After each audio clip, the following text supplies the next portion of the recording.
The chronological Bible reading plan for January 8th is Job 17 through 20. Continuing Job's reply to Eliphaz, picking up in chapter 17, verse 1, he says, "My spirit is broken. My days are extinguished. A graveyard awaits me." Continuing down to verse 11, he says, "My days have slipped by, my plans have been ruined, even the things dear to my heart. They turned night into day, and made light seem near in the face of darkness. Who can see any hope for me?" Bildad replies in chapter 18, and then again in chapter 19, Job comes back, "How long will you torment me and crush me with words?" And in verse 8, he, meaning God, has blocked my way so that I cannot pass through. He has veiled my paths with darkness. I don't know about you, but I can definitely relate to this aspect of Job's battle. There was a time when God was hemming me in. I was running from him, trying to do everything in my own strength or by my own might or even according to my own reason. And in his kindness, he allowed me to fail in every arena of life because he had a different path for me. When I got to the end of myself and I finally submitted to him by asking him, "What is it that you want me to do? I've tried everything and I'm failing at family, at finances, at career and education, relationships, friendships. I have nothing." And I say it's in his kindness that he allowed me to fail because the life that he had envisioned for me was so much better than the life I had envisioned for myself.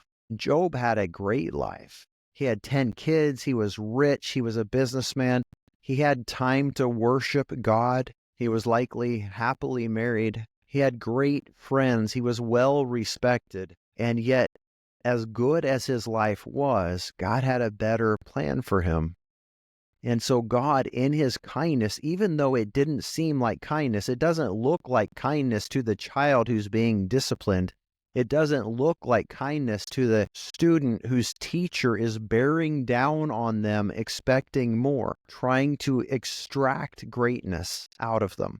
It doesn't seem like kindness when the drill instructor is shouting down the new recruits, breaking them down into nothing so they can be built back up into Marines or soldiers. It may not seem like kindness, but sometimes the kindest thing that God could possibly do for us is hem us in and bring us to the end of ourselves and show us that apart from submission to him, there's no greater way. There's no better way toward success. We cannot achieve God's best for us doing it our own way or even with our own mindset.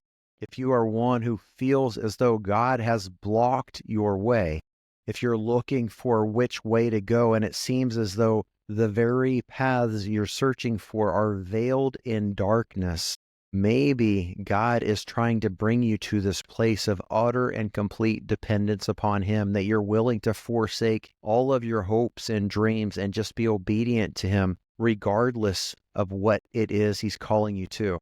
Complete and total submission is not contingent upon what the orders are that he's going to give us. Maybe he's calling you to be a missionary in a jungle in sub-Saharan Africa or in South America, or to reach indigenous people in Australia. Maybe he's calling you to go to Mongolia or China, or maybe he's calling you to pastor a church in your own home. Maybe he's telling you to let go of that promotion you're longing for and just stay where you are and find your fulfillment in your family. Maybe God's best for you is not going to be revealed until you commit yourself to getting in his word and spending time in prayer with him every single morning. But whatever the case, whatever it is he's calling you to do, you'll never be more satisfied than when you give God your complete and total yes. Because the funny thing is, he made us. He knows exactly what is going to bring us the most fulfillment.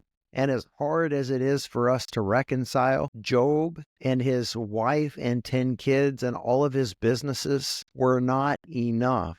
God had more for him. God was calling him to different things. And again, God designed this earth. He designed us. He knows exactly what we need and what we want better than we do. When we step outside of God's will, it's because we don't know it, or we don't understand it, or we just don't really trust His character enough to submit to Him. God is raising up a people of great faith right now.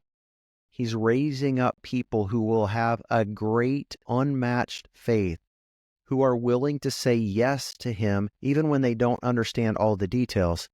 He's raising up a people who will see the end from the beginning and not understand the path, but they know that the end result is God is coming back someday to set all things in order on this earth. And there will be a group of people who don't want that, who want nothing to do with God, and they'll be demolished. There will be another group of people who are longing to see God come, who are hungering for Him, thirsting for righteousness, and want to be aligned with Him no matter the cost. And we in this group are very frequently making mistakes, choosing the wrong things, having to repent, and then going a little deeper here and there.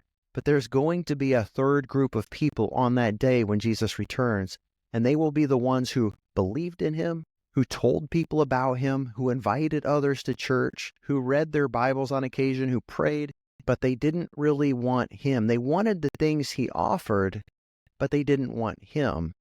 They'll be very disappointed when He says to them, I never knew you.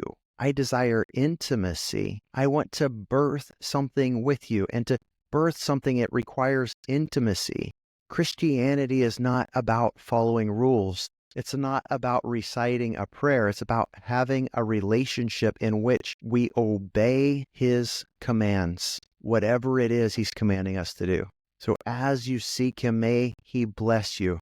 May He increase your faith to obey Him in all things.